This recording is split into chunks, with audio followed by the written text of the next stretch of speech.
gate opens, it's just you and your horse taking on the rest of the field. Now, it's fun for us to try, but this is just one of the ways that real jockeys train in the off-season. It does seem to help if you're familiar with horses.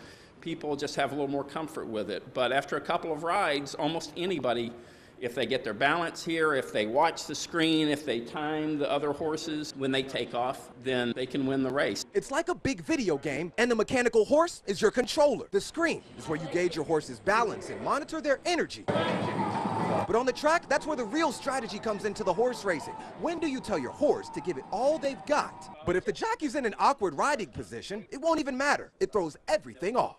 You don't, there we go. You're riding in a crouch. The one thing that a lot of people don't realize is jockeys are amazingly athletic. The idea is you stay in a crouch as long as you can. You straighten your legs up like a jockey does at the end of the race. Relieve the tension. It's very hard to stay in anything like an appropriate stance for the length of the race here. Yep, exactly. Oh, so this is how we're supposed to ride?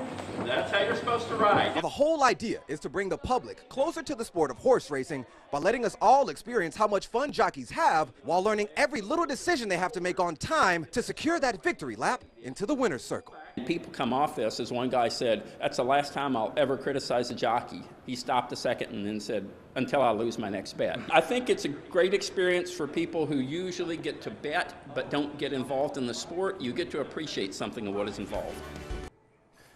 Hey everybody, so when you come into Crossgates Mall, Five Wits is not hard to find. Just take a look over my shoulder. It is right next to Regal Cinema and it is right across the hallway from Johnny Rockets. Now all morning long we've had a chance to go through each one of the different adventure rooms. The games are so much fun. Aaron, my photographer, and I, we just went through the space challenge. Extremely intense. It took us about 25 minutes and we actually still have to finish. Now look at this guy right here. He's the operations manager here, and can you tell that he loves his job? Zephyr Goza, tell everybody why you came to work for Five Wits a couple of years ago.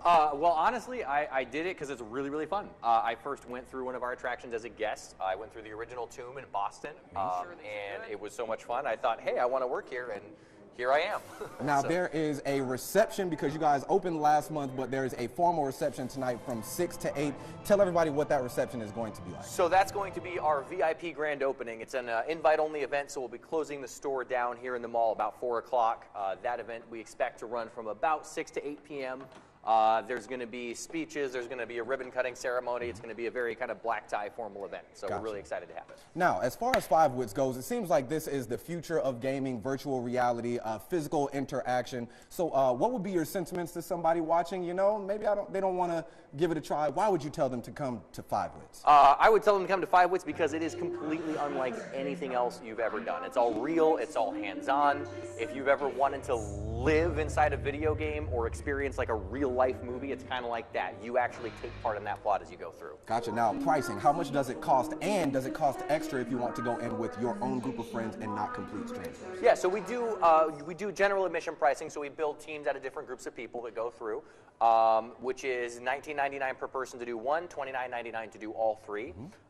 If you want to do it with just your group, we do offer that as an option. It's an additional $8.99 per person to do that. Gotcha. Zephyr Goza, thank you very much for giving us a tour of Five Wits all morning long. You guys have to get over here and check it out. I'm having fun. We're going to go back through again right now. In Crossgates Mall, Jimmy Marlow for News 10 ABC. Back to you guys.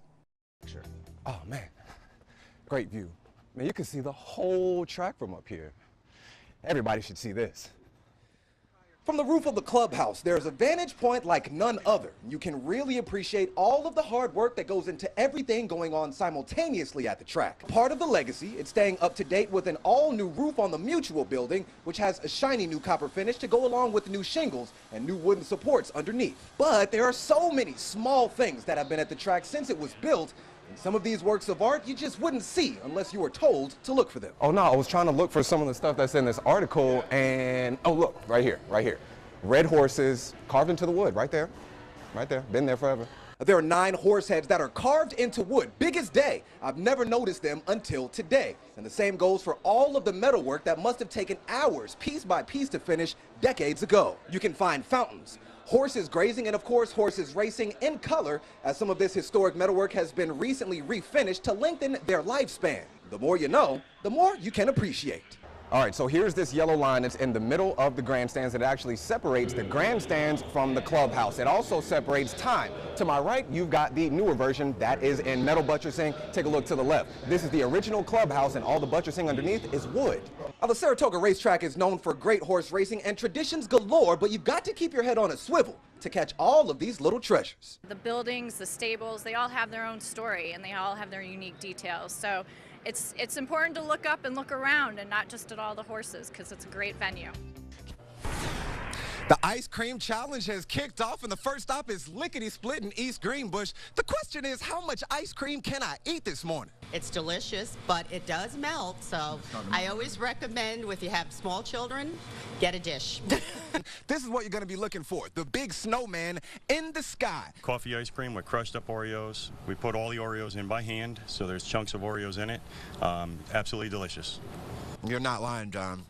I don't know what it is around here with these local places. This is a small, you guys, 2 big scoops. Hey, oh man, you guys, I've got, just such a sugar rush right now. So much ice cream so early in the morning. I've got a critical decision to make. I'm digging this this blue one, so I guess it's gonna be a Sesame Street kind of morning because I'm gonna go with the Cookie Monster, you guys. Yeah, it's gonna go. And again, the ice cream is amazing.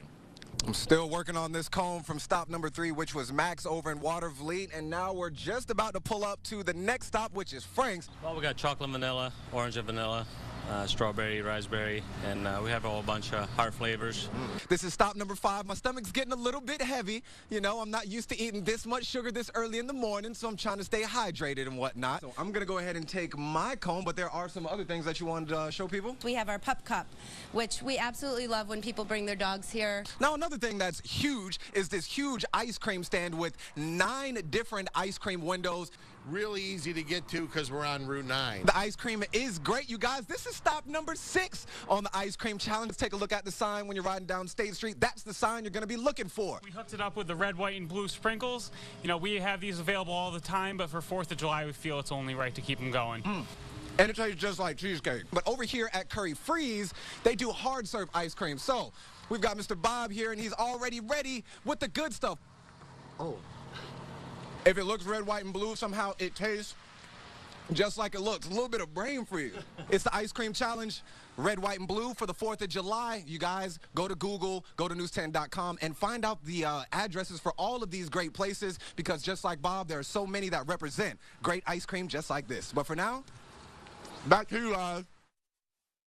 For little boys to kind of get together and then find a tree that we would climb, and we'd get us started, they hand us a program, and then you were picking horses. That's how it all started for NYRA Chief of Security Robert Sika. He says horse racing was his first ever passion. One summer in high school, he says he went through 53 barns before getting his first job, scrubbing the tack and cleaning buckets at the backstretch of the Belmont Stakes. That particular trainer told him, "Tell you what, I want you in this barn tomorrow morning at 5:30 a.m.